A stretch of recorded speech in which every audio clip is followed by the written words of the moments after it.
Good afternoon, Coolest Coast. It is time for Coffee on the Coast. Good afternoon, everyone. Welcome to this episode of Coffee on the Coast. I'm your host today, Tina Prigge, welcoming back to the show Librarian Karen Hansen from Manitowoc Public Library. Hi, Karen. Hi, Tina. So good to be back. It's so good to see you, especially because you've got some exciting events that support one another that are about to unfold here in the city of Manitowoc. Tell us who's coming to town. It is such a privilege to say that Temple Grandin, best-selling author, scientist, autism self-advocate, is coming right here to Manitowoc. And I realize that Temple Grandin is a known name only for some people here.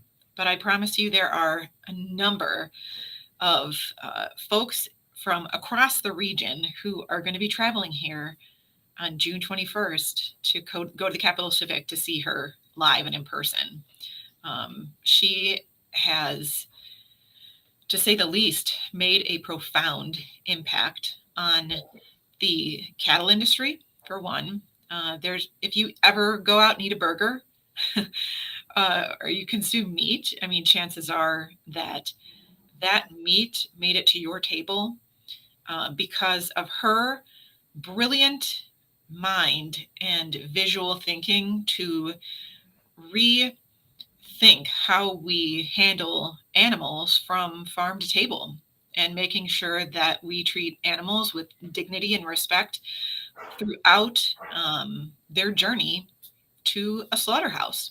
And I know that's not something we think about very often. Maybe for city people like me, I know we talked a little bit about how I've never actually met a cow.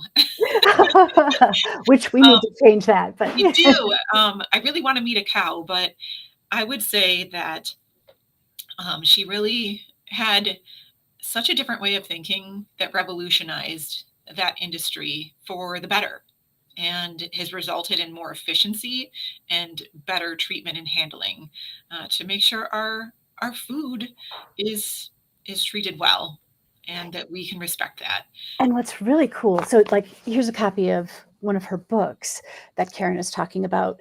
That visual thinking, she's described how it allows her to literally visualize how the whole thing is going to work out Yes. any kinks that way. Like she can see it, she can picture it, she can visualize it, which Yeah, is she says her mind is like a film, and the way she stores her memories and all of that, it is in images, and it's really amazing and a true gift the way her mind works. And it's interesting because when she was born, that was at a time when people who were different and had different minds like hers, they were cast aside.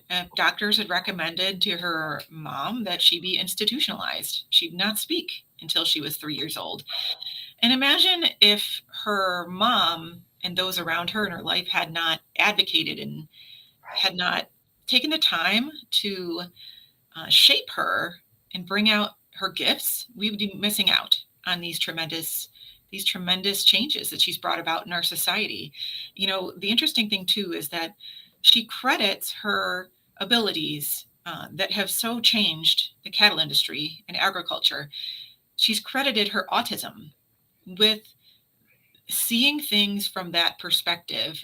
She talks about seeing things as a prey animal would due to her autism, and that because she was able to put her mind in that mentality, she would literally, you know, crawl around or venture through some of the places that cattle would yeah, to, that point of view. yes, to see what scared them and startled them. And we talked about the good moves and bad moves. I mean, she introduced these ideas to animal behavior science about, you know, taking into account these signs that, you know, we might take for granted. Oh, it's just a moo, but it may mean that there's attention needed for making sure those animals are at ease. And so she does talk about um, a cow's eye view, or cow eyes view or something like that, you know, and how her autism and that has given her a special ability And she really was one of the first people with autism to speak about what it is like to have autism and to open up a world that was previously very much unknown. And so that book that you had, Thinking in Pictures, is one of the first. Uh, it's not. It wasn't her first book, but it was a pivotal book in giving people a understanding of what the autistic mind is like, and that it's so much richer than somebody just needing to be cast off in an institution. Yeah, and she credits her autism with her success. And Yes, there was a quote in one of her books, and I wrote it down. She said, "Without autism traits, we might still be living in caves."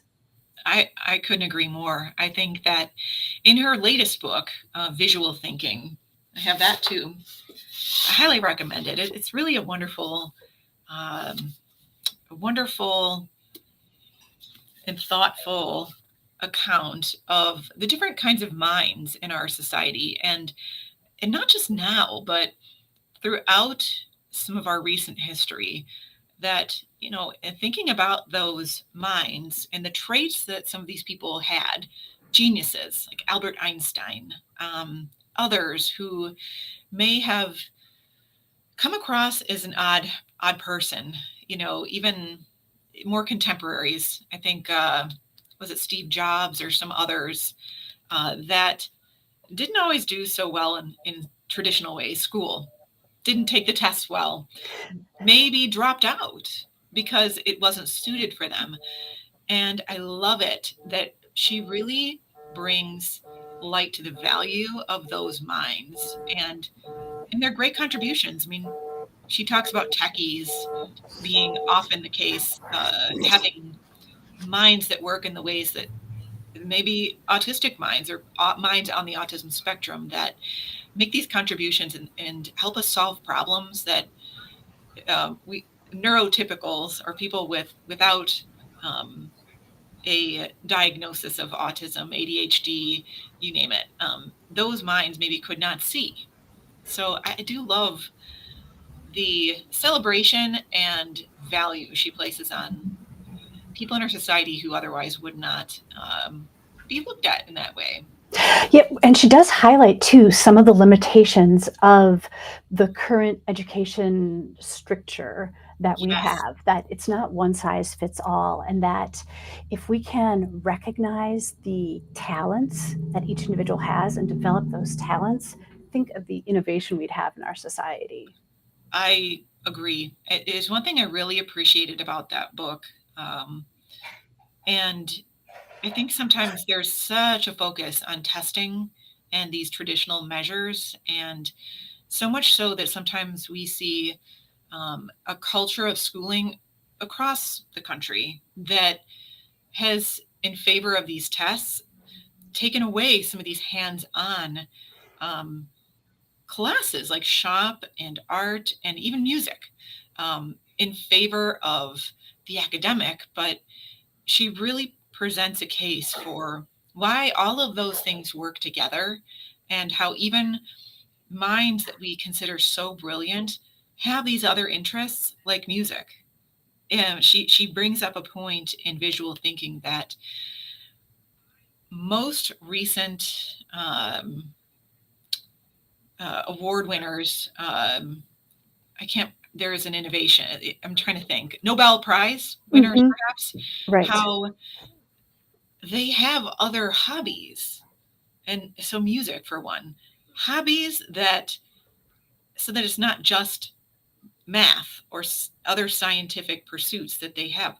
Those other things, and boredom included, help stimulate ideas and creative products. It all I has think a purpose. Dr. Temple Grandin has, been a role model, giving courage to so many. And so it's really amazing that the library is bringing Dr. Temple Grandin to the Manitowoc for this evening um, event.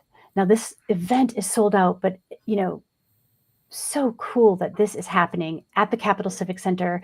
Is there anything you want people to know about this before we talk a little bit about her movie? Sure. I gotta say it was quite a delightful surprise for me that we did sell out in a day, and it was a testament to the vast interest across the autism community and special needs community and the agricultural community, because I have seen interests on both sides that are equally eager. So I'm very excited about that. We have sold out, but if someone wants to try for a standby, they are certainly welcome to try on the night of the event on the 21st. I would, arrive a little early and try your hand. See if you can get standby tickets. It can't hurt, And but just know nothing the is tickets guaranteed. are free. Nobody has had to purchase That's tickets. right. So I wouldn't purchase a ticket from No, anyone. do not purchase a ticket. That would be a scam. um, the Friends of Manitowoc Public Library and Visit Manitowoc have provided the generous, generous support to make this free and available to our community. So beyond that event, though, we have tomorrow night at 6 in the Balkansky Community Room a screening of the 2010 Temple Grandin movie. It was an HBO movie starring Claire Danes, and it so interestingly portrays in a visual way how her mind is working and some of those challenges from her life as a young child up until her probably about the 80s when she started her advocacy with autism. And I thought the movie is delightful, and we're welcoming anybody to come see that. And Awesome. we will have some books, Temple Grandin books to give away in a little bit of a, I don't know, raffle. It'll Fun. just be very easy, and you might come away lucky with all those books. So that's fun. That's awesome. All right, so that's the Temple Grandin movie. And then you've got something else that ties in the relevance of our community. Yeah. So this is such a special time. It's hard to believe we have all these amazing things happening so close, but starting on June 17th on our main floor, we are exhibiting American Farmer, a collection of 45 portraits of farmers across the country. And there's a little bit of story that is some stories told with each of those, but we'll have those portraits in our main floor through mid October. So we have a little time if you want to come see that. But in addition to that traveling exhibit, which I think we're the only library and only place in Wisconsin that's doing this, uh, is in 4 crates downstairs, by the way, 4 big wooden crates that we brought in this morning. Uh, that is really one of the main reasons we thought of bringing Temple Grandin is that because of our agricultural ties, and it would be a wonderful feature event. It really has been my dream for years to bring her here to our community, and I'm just so delighted that it's all worked out. I am so delighted too. Karen, I'm so thankful to know that you and your team are envisioning these incredible events. There's nothing like being able to sit down and hear an author speak in their own words about That's the right. work. And yeah, I just love the tie-in and the support with the agricultural community. So much to learn. Thank you so much for taking the time to join Absolutely. us today. And I do want to mention that our very own Tina is going to be doing the interview with Dr. Grandin. So a little shout out. Thank you. She has a special connection too. I'm super honored. I'm really looking forward to that. It's going to be an incredible event. All right, everyone. My guest today, Karen Hansen from Manitowoc Public Library. I'm your host, Tina Prigge. Thank you so much for watching this episode of Coffee on the Coast.